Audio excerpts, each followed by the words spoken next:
In 2014, Whitney Wolfe Herd did something bold. She walked away from Tinder, the dating app she helped build. It wasn't just a career move, it was escape from a place she claimed was toxic. She filed a lawsuit, faced a media storm. And while the internet debated, she quietly plotted something that would flip the industry. What if women made the first move? That was her question, simple yet revolutionary. Most apps were built for men by men. Whitney's idea wasn't just a business, it was a rebellion wrapped in code. And with every brainstorm, every late-night sketch, Bumble was forming. One spark at a time. Getting Bumble off the ground wasn't easy. Investors were skeptical, some laughed, some ghosted. But then a surprising ally emerged, Andrew, founder of Badoo. He offered funding and tech support, letting Whitney stay CEO. With a powerful backer and a clear mission, Bumble finally had wings. Bumble launched in 2014, and the internet noticed. A dating app that put women first, it was unheard of. Media outlets picked it up, feminist groups cheered. The yellow brand stood out in a sea of swipes. It wasn't just about dating anymore. It was a movement. Success brings critics. Some called Bumble feminist propaganda, others mocked the concept. But Whitney knew this was bigger than her. When trolls attacked, users defended. When she was threatened, the brand grew stronger. Because when your mission is clear, the noise just fades. Bumble wasn't just swipes and chats. Whitney expanded it into Bumble BFF and Bumble Biz, networking and friendships, not just dates. She knew women needed safe spaces online for more than love. With each update, the app evolved. And so did her vision. In 2018, Tinder's parent company Match Group sued Bumble. They claimed patent infringement. Bumble fired back, calling it intimidation. It was more than legal drama. It was personal. The company she left, now trying to crush what she built. Then came the moment that made history, Bumble's IPO in 2021. Whitney rang the NASDAQ bell with her baby in arms. She became the youngest woman to take a company public. It wasn't just symbolic, it was monumental. A woman-led, woman-first company, stinging the status quo. Whitney Wolfe Herd didn't just build an app. She built a message that women don't have to play by old rules, that leadership, power, and tech can look different, and that sometimes walking away isn't weakness. It's the start of something far greater. Whitney's story proves something powerful. That resilience isn't just surviving, it's redefining the game. If you believe in building better platforms, empowering voices, and backing bold founders, especially women, hit subscribe, because this isn't just a story. It's a movement. Before Bumble, Whitney was known only through the lens of controversy. Labeled as the girl who sued Tinder. She was dismissed, doubted, discredited. But she never let that title define her. Instead, she reshaped it into the woman who changed the dating world. Every decision at Bumble came from one belief: that women should feel safe and powerful online. From profile verification to anti-ghosting features, Whitney reimagined what responsibility in tech could look like. This wasn't growth at all costs.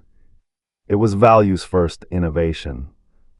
Founding a startup can be lonely, even more so when you're a woman breaking rules in tech. There were days Whitney questioned everything. But then she'd get a message from a woman who found a friend or love because of Bumble. Whitney didn't do it alone.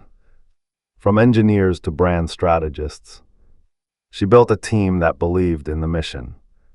Mostly women, mostly firsts. They didn't just build an app. They built a culture where voices mattered. Whitney isn't chasing empires. She's investing in ideas and the women behind them. From mentoring founders to funding female-led startups, she's turning her success into a ladder for others.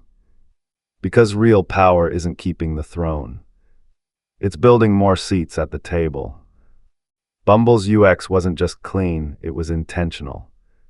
Every swipe, prompt, and rule was designed to promote respect. No lewd bios, no creepy openers. Just a space where kindness had structure. Because Whitney knew. Changing tech means changing behavior.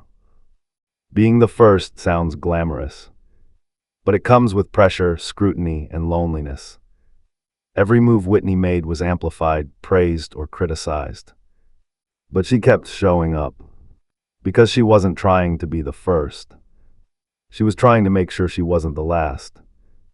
Bumble became more than an app. It evolved into a brand, books, podcasts, panels, and partnerships.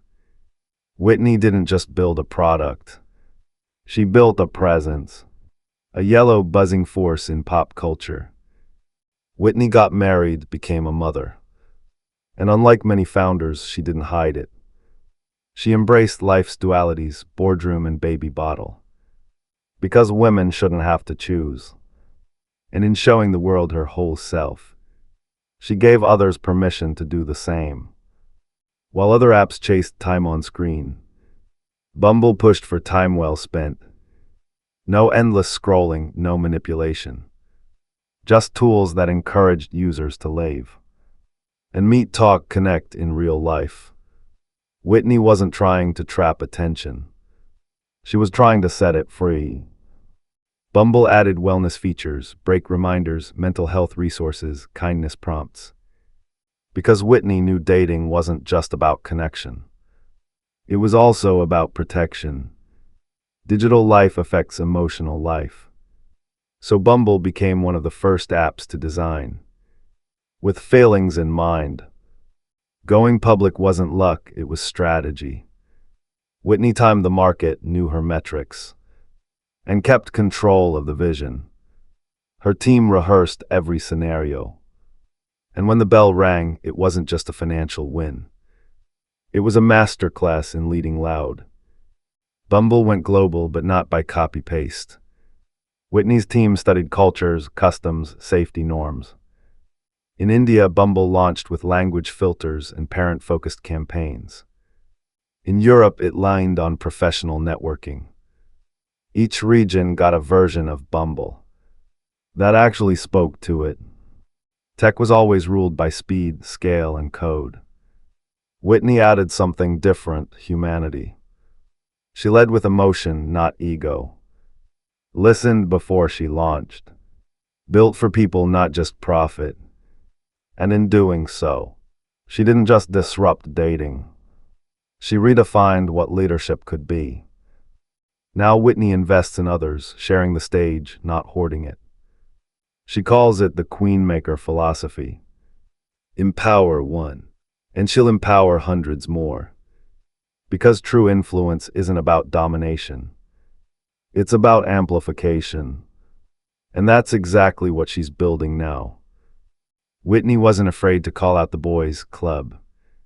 She spoke openly about bro culture in Silicon Valley, about funding gaps, biased algorithms, and toxic leadership. And every time she spoke, she shook something. Bumble wasn't just an app anymore. It was a statement. In 2024, Whitney stepped down as Bumble's CEO. Some called it an exit. But those who knew her, they knew she was stepping into something new. Because evolution isn't quitting. It's choosing the next chapter with intention. Whitney left behind more than metrics.